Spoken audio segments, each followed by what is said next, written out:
don't know about you guys, but there's nothing that makes a house feel more like a home to me than candles, filling it with smells of baked apple pie, pumpkin spice, or even like Christmas. Today I'm going to show you how to make a mason jar candle. I have been making these with my daughter because it is a fun activity for the two of us to do together. This information is important to you because I did audience analysis that showed me that you are interested in learning how to make a candle, and not very many of you have made one before. So today I will demonstrate the 4 steps in making the candle. You will gather the supplies, melt the wax, choose what kind of candle you want to make, and also put the wax in and put the wick in.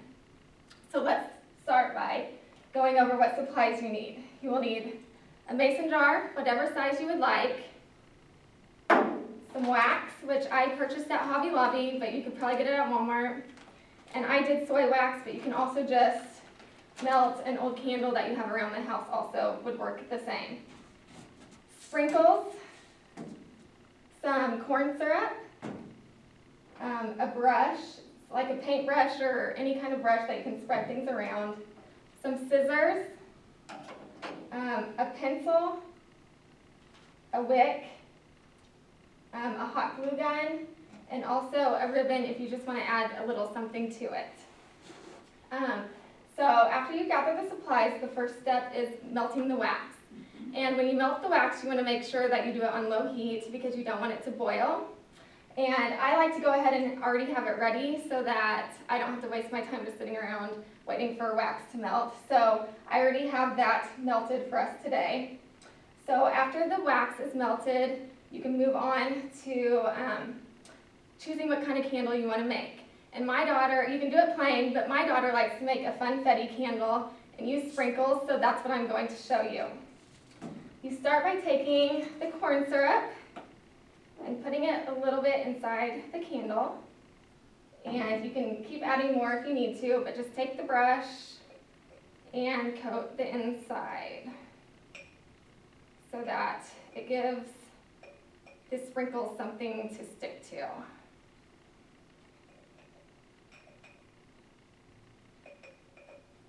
And once you have that coated, you can add sprinkles.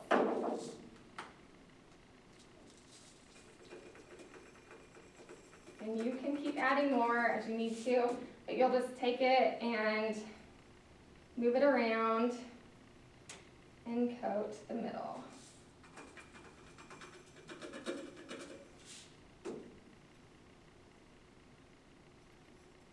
And once you have as many in there that you want to, you can now move on to adding the wick and putting the wax in. So I like to take a wick and I like to glue it down so that it does not move around when you add the wax. So I just take a little bit of hot glue and just stick it down in the bottom so that, because I've done it without and it tends to just keep moving around and it's a little hard to work with. So after you have the wick in, you will just take the wax and pour it, and we'll see if I can do it without spilling.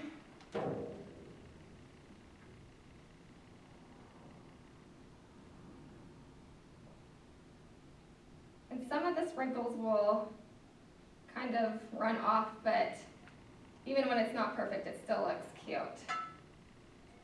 And when you get the wax in, I like to take a pencil and put a little wax on, or a little glue on the pencil so that you can glue the wick to it, and it keeps the wick in place.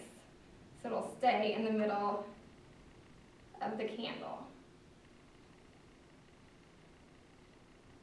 And once you have the wax and the wick in, basically all you need to do is let it cool, and you'll have to trim the wick off of it. But other than that, all you have to do, if you want a ribbon, tie a ribbon around it, but I like to wait till after it cools so you don't make a mess.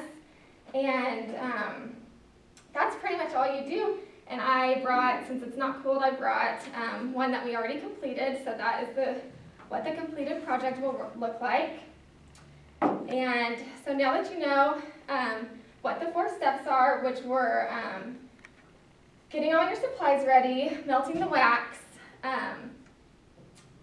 putting the sprinkles in, or choosing what kind of candle you want to make, which we made the sprinkles, and pouring the wax and putting the wick in.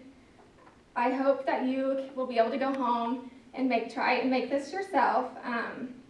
I am always looking for fun activities to do with my kids, and I hope that you will be able to go and do this with your own, or make a gift for somebody, or just make one for yourself.